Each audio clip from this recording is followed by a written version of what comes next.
Você sabe, assim, eu sei que isso aqui é um pouco clichê que eu vou falar, mas você sabe que o mal como entidade não existe. O diabo. O que... Daqui a pouco eu posso até entrar no lance do diabo, mas Tá. vou falar do mal como o mal mesmo. Tá, um avatar do mal não existe. O deus do mal. É o Deus mal, não. Eu acredito assim. Quando a gente vai na Bíblia, aí eu vou ter que dar um pouquinho para trás para entrar nisso aí. Existe um anjo que rebelou contra Deus. Ele é vulgarmente chamado de Lúcifer. Esse nome não está na Bíblia. Não? Não? Lúcifer não está. Sério? Isso foi um erro de tradução do Jerônimo. Qual que era o Não nome foi que nem tava erro lá? de tradução. Na verdade, ele tem vários apelidos na Bíblia. Diabo, Diabalus, aquele que foi Sério? Tá na lançado Bíblia, através diabo? do diabo, tá. Da hora. Satã, Quer dizer, que em hebraico interessante. significa advogado de acusação. Só que não é verdade. Por que diabo de acusação? Porque na Bíblia, ele começou o mal. Mas deixa eu abrir um parênteses aqui para fazer uma pergunta que muita gente faz. Tá, você é crente, né? Beleza. Deus criou tudo? Criou. Tudo que existe. A Bíblia fala isso. Ele criou todas as coisas. O Logos. Nada do que foi feito se fez sem ele. Beleza. Se Deus criou todas as coisas, tudo que existe foi Deus que criou. Bom, vamos ver. Depende. Não, se existe, tá. O raciocínio. O mal existe? Existe. Então Deus criou o mal. Deus é o responsável pelo mal. Mas por isso que eu falei no início, o mal não existe. Em que sentido? O que eu vou falar é um pouco clichê, mas você sabe que no mundo da física, o frio não existe. É verdade. Existe a ausência de calor. O Tanto que escuro existe não um existe. limite pro frio. Exatamente. Existe a ausência de luz. É. Então, o mal também, nesse sentido, é como o frio, é como a escuridão. Ele não existe por si mesmo. O que existe é a ausência de Deus que causa a sensação do mal. E Deus, ele é um cavalheiro. Eu sei que nem todos os teólogos concordam comigo. Tem uma teologia de Calvino, por exemplo, que acha que Deus escolheu. Se Deus escolheu você para ser salvo e ele para se ferrar, não tem o que fazer. Calvino pensava, grosso modo assim, sem querer ser panfletário, que Calvino era um brilhante teólogo, mas nem por isso eu vou concordar com tudo. Eu não penso como Calvino. Eu penso que Deus deu a liberdade. Você está entendendo? Mas mesmo assim, deixa eu raciocinar como se fosse um cara que não aceita a Bíblia. Pô, mas que sacanagem. Então tá bom, Deus deu alternativa. Mas ele fala assim, tá bom, ó, Igor, você vai me aceitar e eu vou te trazer pro céu. Se você não me aceitar, vai se lascar no inferno que eu vou te... Peraí. Então que Deus é esse? Parece aquele namorado possessivo. Sim. Ou namora comigo, ou então vou te matar. Não é assim. É porque, segundo a Bíblia, como Deus é o criador de tudo que existe, e nele há luz e treva alguma, o único que pode conceder a vida é Deus. Então, quando Deus fala desesperadamente, meus filhos, aceitem-me, porque senão vocês vão se lascar, não é como o namorado possessivo que fala com o menino assim, ou namora comigo, senão eu vou pegar um revólver e vou te matar. Não é isso. Seria mais ou menos como se a água pudesse dizer para o peixe, fique em mim, peixe, senão você vai se lascar. Quando a água fala assim, não é porque a água é possessiva. Eu estou usando uma onomatopeia aqui, né? Não é porque a água é possessiva, não é porque a água é namorado. É porque não dá pra viver É fora. porque não dá para viver fora. Então, quando Deus apela, filhos, vivam em mim, porque senão vocês vão se lascar, é porque Ele nos ama. Eu não estou aqui para pregar, não é púlpito, mas isso faz parte da minha essência. Por isso que, para mim, o menininho me cumprimentando aqui do lado, cara, não é só eu simplesmente falar assim, pô, que legal, eu sou famoso. Não. O assunto que eu falo é arqueologia. É porque se o que eu falo for verdade, eu não posso ficar calado, Igor. Você está entendendo? E aquele lance que eu falei da cruz de Cristo, os romanos crucificaram milhares de pessoas. Mas aquela crucifixão de Jesus de Nazaré foi diferente. Por quê? Vou te falar por quê. Vou contar uma historinha para você.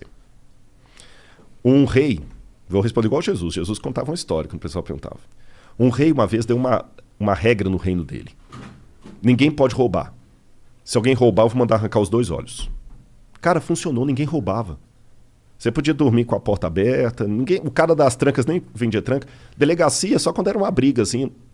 Até que um dia chegaram pro rei e falaram assim, majestade, nós pegamos um rapaz roubando aqui, a sua lei fala que tem que ter os 2 olhos arrancados. Ele falou, tudo bem, só que tem um problema, é o seu filho. É o príncipe. E aí?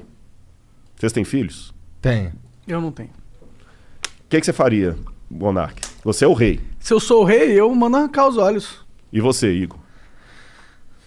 Bom, se eu sou o rei, se eu sou o Igor, eu ia apoiar. Não, minha filha não, irmão. Todo respeito aí. Eu perguntei de propósito. Mas se eu sou o rei... Você é o rei, Igor. E pai da sua filha ao mesmo tempo. Então, é que se eu sou o rei, eu preciso mandar arrancar os olhos, né? Você arrancaria mesmo da sua filha?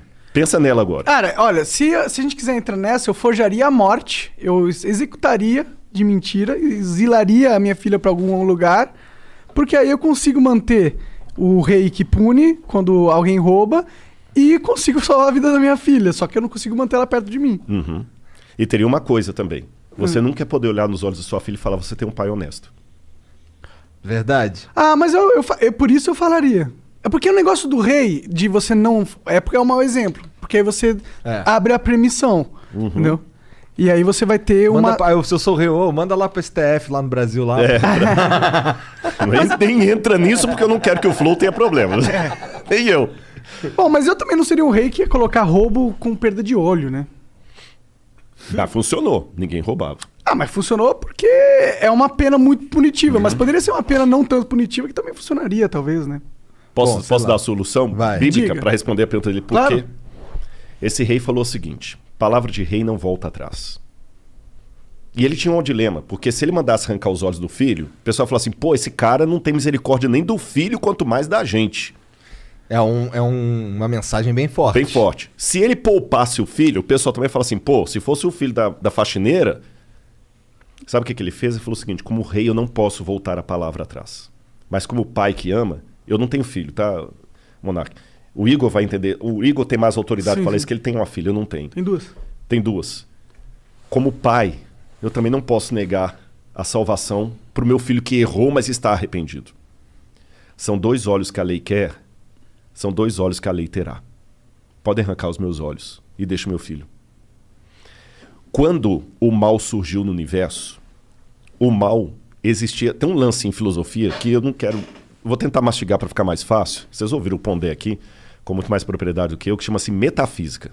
Foi a matéria mais difícil que eu estudei em filosofia. Metafísica é a doutrina do ser. Tudo que existe primeiro em potência, depois em ato. Eu não tenho filho, nem o Monark. Nossos filhos existem em potência. As suas filhas existem em ato. É potência mesmo, né, Monark? Não tem ninguém... É potência. É potência mesmo, pode ficar tranquilo. Não tem nenhuma certidão para ser reclamado, não. Nenhum DNA, não, brincadeira. Então, os nossos filhos aqui existem em potência, porque eu posso ser pai, ele também pode. As suas não existem em potência, elas existem em ato, que elas já existem. A minha filha não tem como ser estuprada, como ganhar um prêmio, como passar no vestibular, como pagar um seguro de saúde para ela. As suas têm, para ganhar tanto coisas boas quanto ruins. O mal, como potência, passou a existir no universo a partir do momento em que Deus não obrigou nenhum filho a ser fiel a ele. Eu criei vocês e vocês estão livres. Só que sigam as minhas leis para que tudo dê certo. E aí, com a ruptura que houve no universo cósmica, a lei de Deus foi quebrada. E a punição era que o pecado passou agora de potência a ato. Ruptura cósmica? Ruptura cósmica. Porque o universo estava numa harmonia que foi quebrada. Você entendeu? Não era plano de Deus que criança e leucemia estivessem na mesma frase. Não era plano de Deus. Deus não queria isso. Deus não queria a pancada que você ganhou no seu carro hoje. Deus não queria isso. Mas aconteceu. Ele sabia que ia acontecer. Aí alguém fala, pô, sacanagem, se ele sabia, por que ele deixou? Aí que vem o Lúcifer, o vulgo Lúcifer, né? Que é Lutíferos, que é um nome que vem do latim, que não está na Bíblia, como eu falei. Mas vamos chamar de Lúcifer assim mesmo. Vem o Lúcifer, que faz toda a rebelião e tudo. E a sentença agora é a morte. Aí a segunda pessoa da divindade, que é Jesus, fala assim, tudo bem. São 2 olhos que a lei quer, a lei está exigindo a morte, eu vou morrer no lugar da humanidade. Então, na crença bíblica tradicional, o fato de Cristo morrer na cruz do Calvário, que não foi apenas um carinha que rebelou contra Roma, ele morreu a morte redentora. Por isso a gente chama de Cristo Redentor. Ele morreu no lugar do pecador. Ele que não era pecador morreu. Por isso que no Antigo Testamento sacrificava um cordeiro inocente para representar o Cristo. Ele morreu. E é graças à morte dele que hoje, se algum de vocês receber uma notícia ruim de morte, eu tenho algo de esperança para falar concreta, real. Só uma notinha antes da gente continuar aqui, eu quero só botar agora, tudo que eu falo, eu gosto de pensar também com a cabeça do nosso ouvinte aí, que de repente não tem a base religiosa, que eu falei, esse cara tá falando tonteria, né? Se eu falasse aqui com vocês da teoria de Kardashev, Que é? Kardashev foi um físico russo, respeitadíssimo, que criou a hipótese que existem civilizações muito avançadas, muito mais avançadas do que a nossa, e cada uma dessas civilizações, ela usa melhor a energia do universo deles. Faz sentido. Né? É o que tá acontecendo com a gente, né? Exatamente. Devagarzinho. Só que ninguém viu essas civilizações. Uhum. Mas ele fala, existem, elas estão lá, e elas nos observam. Kardashev... Segundo a teoria do Kardashev. De que ano que ele viveu? O Kardashev é do início do século XX, 1920, 1930, Ah, tá. É moderno por aí, até. é moderno. Ele é contemporâneo da época de Einstein, aquele pessoal todo lá. Entendi. Então, quer dizer, o Kardashev, quando ele coloca isso, se eu falar da teoria de Kardashev numa faculdade de física, ninguém vai rir da minha cara. Só qual que é a prova empírica, matemática, científica que eu tenho disso aí? Zero. Mas se eu falar de Deus e de outros mundos, aí parece conto da carochinha.